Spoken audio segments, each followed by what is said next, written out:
The Pig War. How a dead boar nearly started World War Zero. Wars are usually fought for grand, sweeping reasons. The defense of a homeland. The pursuit of unimaginable wealth. The expansion of vast empires, or the fight for basic human rights. History books are soaked in the blood of millions who died for flags, for kings, and for the idea of freedom itself. But what if I told you that one of the tensest, most heavily armed standoffs between two global superpowers nearly triggered a full-scale war, and it started because a single, hungry farm animal wanted a snack?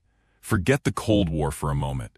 Forget the Cuban Missile Crisis. Today we are diving into the sheer, unfiltered absurdity of the year 1859, when the United States and the British Empire loaded their cannons, armed thousands of soldiers, and prepared to bathe a continent in blood over a pig, and, for good measure, some stolen potatoes.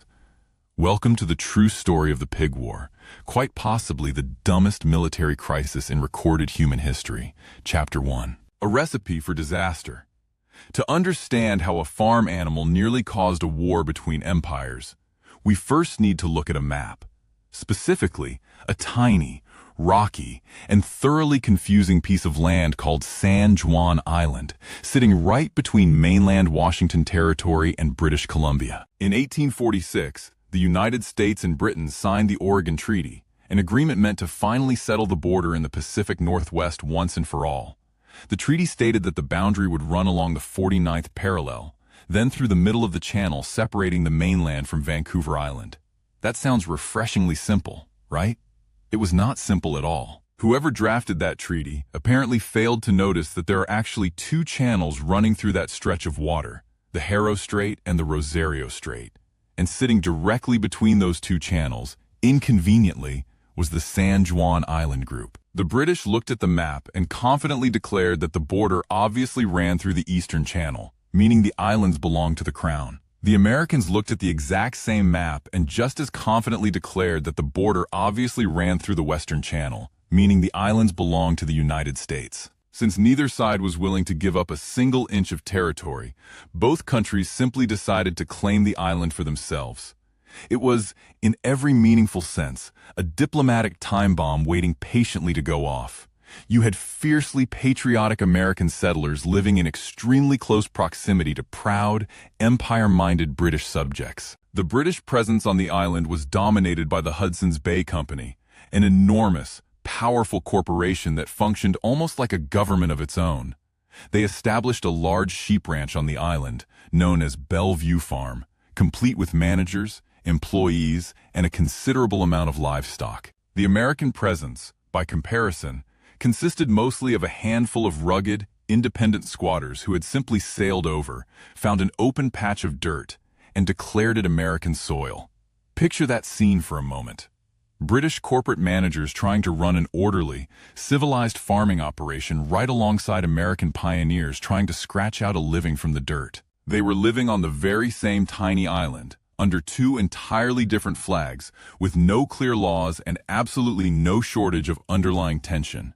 It was a powder keg simply waiting for a spark, and that spark was about to arrive in the form of one very large, very hungry black boar. Chapter 2. The Fatal Shot. Enter Charles Griffin, an Irishman managing the sheep ranch on behalf of the British Hudson's Bay Company. Griffin appreciated the finer things in life, and by finer things, we mean he owned several genuinely prize-winning Berkshire pigs. He allowed them to roam freely across the island, exactly as British custom of the time generally allowed. After all, it was technically their island, wasn't it? Enter Lyman Cutlar, an American settler and a rugged, hard-working farmer who had recently arrived on San Juan Island. He claimed a small plot of land, built himself a modest cabin, and planted a deeply beloved potato patch that he cared for with genuine pride. Cutler did not particularly care about international geopolitics. He simply wanted to grow his potatoes in peace, without interruption. Unfortunately, Charles Griffin's pigs cared nothing at all about international borders. To a hungry pig, a potato is simply a potato. Throughout the early summer of 1859, one particular black boar kept wandering directly onto Cutlar's property, rooting through his carefully tended garden. Cutler grew increasingly furious. He chased the pig away repeatedly and complained directly to the British, Yet the same pig kept returning again and again. It had essentially become a relentless, snorting engine of slow agricultural destruction. Then came the fateful morning of June 15th, 1859. Cutler woke up, glanced out his window, and saw the exact same nightmare unfolding once again in his garden. The enormous black boar stood knee-deep in his potato patch, happily devouring the very tubers Cutler had worked so hard to grow. Something inside Cutler finally snapped. He did not sit down to write another strongly worded letter. He did not request a formal diplomatic meeting. He grabbed his musket, walked calmly out his front door, took careful aim, and fired a single shot. The pig dropped dead instantly in the dirt. In that single, fateful moment, Lyman Cutler genuinely believed he was simply protecting his garden from further ruin. He had absolutely no idea that the sound of his musket would eventually echo all the way to the halls of power in both London and Washington. Chapter 3. The Ego Trip. To his credit, Cutler quickly realized that shooting a neighbor's livestock probably was not the most neighborly thing he could have done. He swallowed his pride, walked over to the Hudson's Bay Company headquarters, and personally admitted what he had just done to Charles Griffin. Cutler offered what seemed like a genuinely fair market price for the deceased pig, a total of $10. For context, $10 in 1859 represented a reasonably generous sum, more than enough to replace an ordinary farm animal. But Charles Griffin was thoroughly incensed by the offer. This, in his mind, was not just any pig. This was a British pig, a corporate pig, murdered in cold blood by an American squatter. Griffin looked Cutler directly in the eye and demanded a staggering $100 for the animal, a sum worth roughly $3,500 today, for one single pig. Cutler, with his American pioneer spirit now thoroughly activated, absolutely refused to pay anything close to that amount. The exchange that reportedly followed is genuinely documented in historical records, and it honestly reads like something out of a comedy sketch. Cutler allegedly shouted that the pig had been eating his potatoes, and that this fact alone should settle the matter. Griffin, apparently carrying the full arrogant weight of the British Empire behind him, snapped back that it was Cutler's job to keep his potatoes away from Griffin's pig, read that exchange again carefully. "Keep your potatoes away from my pig." That, apparently, was the hill the British Empire was prepared to defend. When Cutler refused to pay the inflated $100 fee, British authorities on Vancouver Island decided they were not going to simply let the matter drop. They threatened to have Cutler formally arrested and brought before a British magistrate for judgment. But if there was one thing American settlers in the 1800s hated more than taxation, it was the idea of arrest under British authority. The American settlers on San Juan Island quickly panicked, genuinely believing they were about to be invaded and rounded up over a single dead pig. So they did exactly what any group of frightened, heavily armed squatters would reasonably do in that situation. They sent an urgent plea for military protection directly to the United States Army. Chapter 4. Send in the cavalry. That message eventually landed on the desk of Brigadier General William S. Harney, commander of the Department of Oregon. Harney was famously, almost obsessively anti-British in his personal views, and he despised the British Empire with genuine, burning passion. He viewed this ridiculous potato and pig dispute not as an amusing farming accident, but as a deliberate, calculated insult to American sovereignty itself. Without consulting the President of the United States, and without checking in with the State Department, Harney decided to act entirely on his own authority.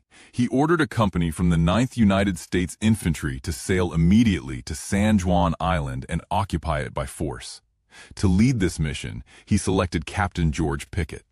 If that particular name sounds familiar, it is because this is the very same George Pickett who would later lead the disastrous, suicidal Pickett's Charge for the Confederacy at Gettysburg. Pickett was flamboyant, theatrical, fiercely proud, and, by most accounts, absolutely desperate for any opportunity to achieve military glory.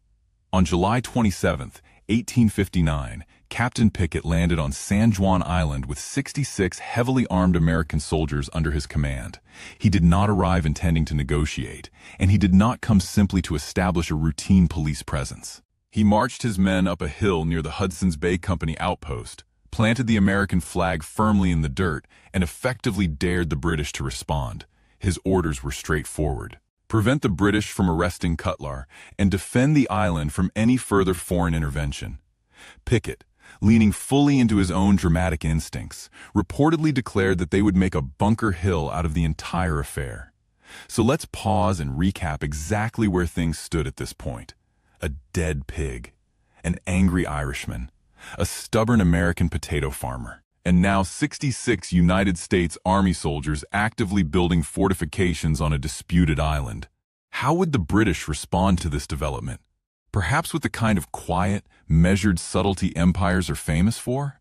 Absolutely not. When James Douglas, the British governor of Vancouver Island, learned that American troops had occupied San Juan, he was genuinely furious. He considered the occupation a blatant, unmistakable act of war against British interests. Douglas did not send a diplomat to smooth things over, and he did not bother drafting a strongly worded letter of protest. He sent the Royal Navy instead. Chapter 5. The Standoff. Governor Douglas ordered Captain Geoffrey Hornby to sail the Hum's Tribune, a massive and heavily armed frigate, directly to San Juan Island. The Tribune anchored just off the coast, its powerful naval cannons pointed squarely at Pickett's small, hastily built encampment. But Douglas was not finished escalating the situation.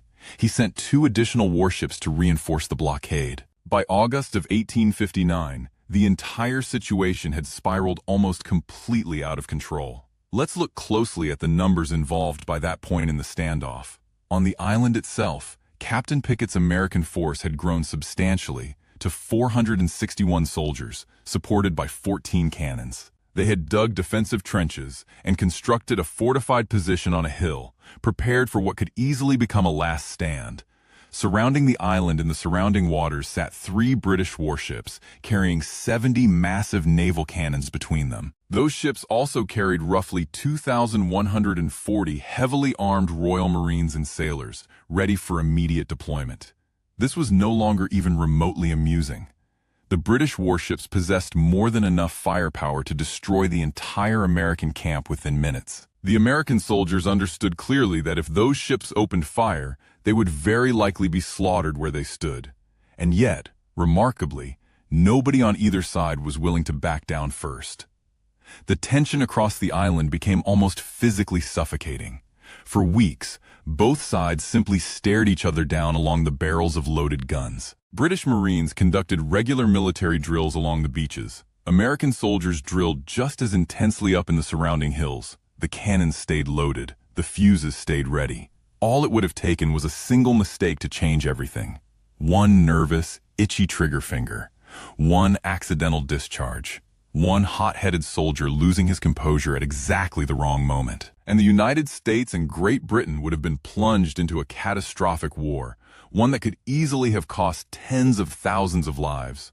Governor Douglas eventually ordered Captain Hornby to land his Marines and forcibly evict the American forces from the island. Hornby, looking carefully at the deeply entrenched American position, understood immediately that any landing attempt would likely become an outright bloodbath. He hesitated, choosing not to give the final order just yet. Meanwhile, on the American side, Captain Pickett reportedly strutted confidently around his camp, seemingly eager for the British to finally make their move. It stands, quite possibly, as the strangest staring contest in the entire history of organized warfare. More than 2,500 armed men, fully prepared to slaughter one another, all because Lyman Cutlar refused to pay $100 for a dead boar. Chapter 6. The Voice of Reason. Just as the situation reached its absolute breaking point, an unlikely hero finally emerged from the chaos. Not a soldier charging forward with a sword, but a weary, older British naval officer named Rear Admiral Robert L. Baines. Admiral Baines arrived as the newly appointed Commander-in-Chief of British naval forces in the Pacific. When he anchored his flagship and was fully briefed on the situation by Governor Douglas, Baines was reportedly utterly bewildered by what he was hearing.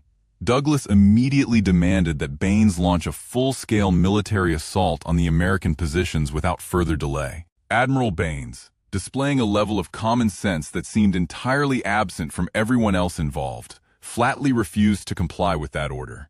He looked directly at the governor and delivered what may be one of the most quietly heroic quotes in the entire history of military de-escalation. Baines stated plainly that he refused to involve two great nations in an outright war over what amounted to a squabble about a pig. He ordered his own captains to stand down completely. They were to maintain a defensive posture, keeping their guns trained on the island. But under absolutely no circumstances were they to fire the first shot of what could become a devastating war. The British, thanks to Baines, would not be the ones to start this particular catastrophe over a single farm animal. Meanwhile, news of this genuinely ridiculous standoff had finally completed its slow, weeks-long journey across the continent and the Atlantic Ocean. When word finally reached both Washington and London, the leaders of both nations were reportedly horrified by what they learned. President James, Buchanan, and Queen Victoria's government had been completely unaware that their militaries were on the verge of open conflict.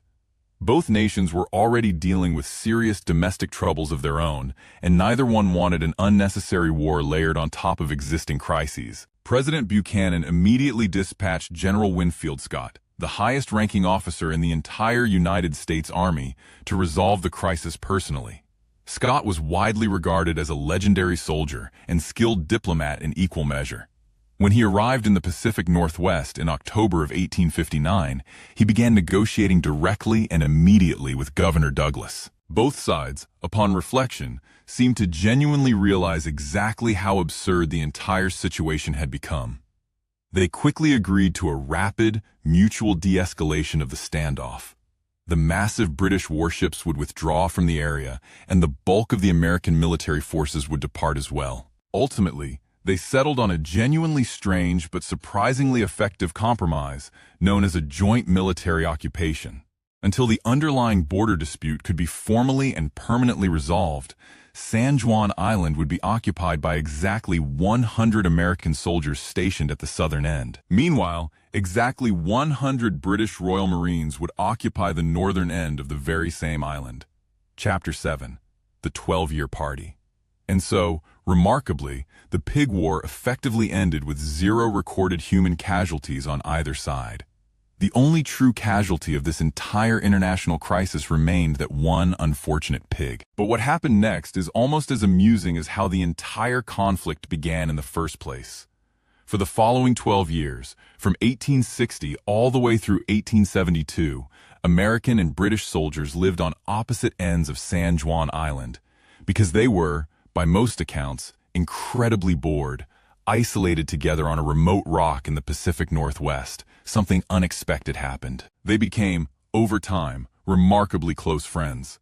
The so-called war essentially transformed into a laid-back, decade-long social gathering between two supposedly rival militaries. The British Marines hosted athletic competitions and regularly invited their American counterparts to participate. The Americans, in turn, threw large 4th of July celebrations and invited the British soldiers, generously sharing whiskey and food between the two camps. They traded supplies freely, spent time together socially, and likely spent plenty of time complaining about their respective governments back home. Whatever tension had once existed between the two camps had, by this point, completely evaporated. Finally, in 1871, the United States and Britain signed the Treaty of Washington, agreeing to let a neutral third party settle the ownership question once and for all. And who exactly did they select to help resolve the Great Pig War dispute? Kaiser Wilhelm I, Emperor of Germany. The Kaiser appointed a commission of 3 independent arbitrators to meet in Geneva and review the entire matter. For roughly a year, these distinguished European diplomats carefully examined maps, treaties, and historical documents connected to a dispute that began with a dead pig. On October 21, 1872, the Kaiser's commission finally delivered their official verdict on the matter. The border, they determined, officially ran through the Haro Strait, confirming that the original American interpretation of the treaty had been correct all along. San Juan Island officially, legally belonged to the United States. The British peacefully packed up their camp at the northern end of the island, said their goodbyes to their now familiar American drinking companions, and sailed quietly away. The Great Crisis, at long last, was finally and completely over. Today, if you visit San Juan Island, you can still walk through both the English camp and the American camp, now preserved together as a national historical park. It remains the only United States national park that still officially flies the Union Jack, a quiet symbol of how this genuinely absurd conflict was eventually resolved in peace. The Pig War stands today as a genuinely hilarious, bizarre footnote buried within the broader sweep of history. But it also serves as a surprisingly effective reminder of how easily human ego, simple miscommunication, and stubborn pride can push two nations to the very brink of disaster. Charles Griffin could not bring himself to let his pig go unavenged.